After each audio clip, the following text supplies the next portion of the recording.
Namaskar children. We have started our chapter number 4, planning, and in the continuation today we are going to discuss about the features of planning.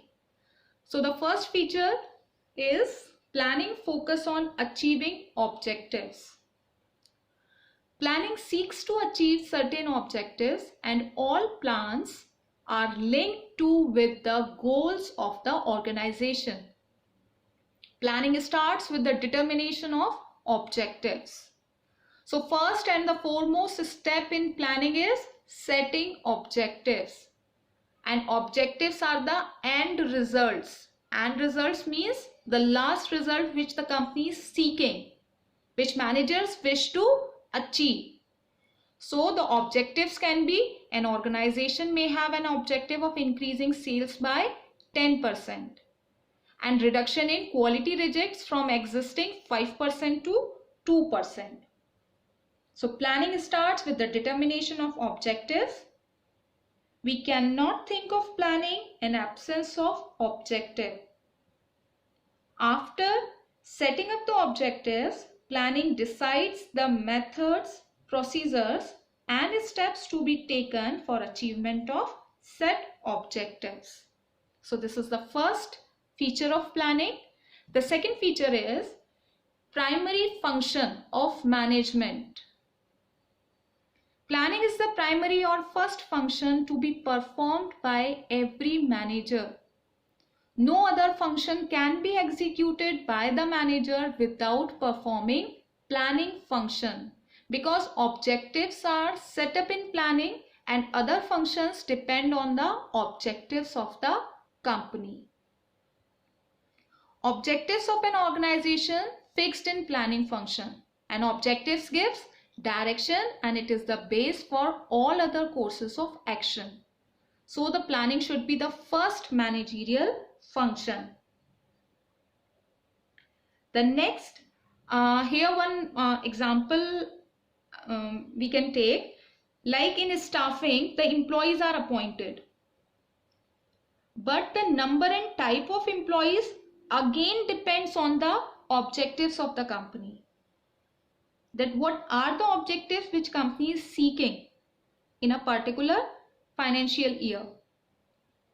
So those type of employees are required to be hired by any of the company. So planning always proceeds and remains at number 1 as compared to other functions. The next feature of planning is pervasive.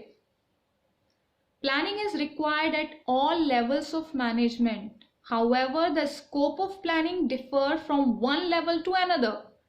For example, the top management undertakes planning for the organization as a whole. Middle management does the departmental planning. At the lowest level, day-to-day operational planning is done by the supervisors. So that's why planning is called pervasive, as well as it requires at all levels of management. It is not a function restricted by top level managers only, but planning is done by managers who are working at every level. Okay. The next feature of planning is a continuous process. Planning is a never-ending or continuous process. Plans are prepared for a specific period of time, maybe for a month, a quarter or a year. At the end of that period, there is need for a new plan to be drawn on the basis of new requirements and future conditions. Here we can take one example, that if the plan is made during boom period and during its execution there is depression period, then planners have to make changes according to the conditions prevailing. Planning is never ending and continuous because after making plan, also one has to be in touch with the changes in changing environment and in the selection of the one of the best way. So after making plans, also planners keep making changes in the plans according to the requirement of the company. Okay? As conditions change, plans have to be revised and new ones are introduced. It has been rightly said that it is a bad plan which admits no modification. Okay? So at the same time, whenever the business environment needs it, at the same time, the plans are required to be revised. The next feature of planning is futuristic, means forward looking. Planning is never done for the past. Planning is thinking in advance what is to be done, when it is to be done, where it is to be done, and who is to be done. Means the planning relates to future. Planning is never done for the past, it is always for the future.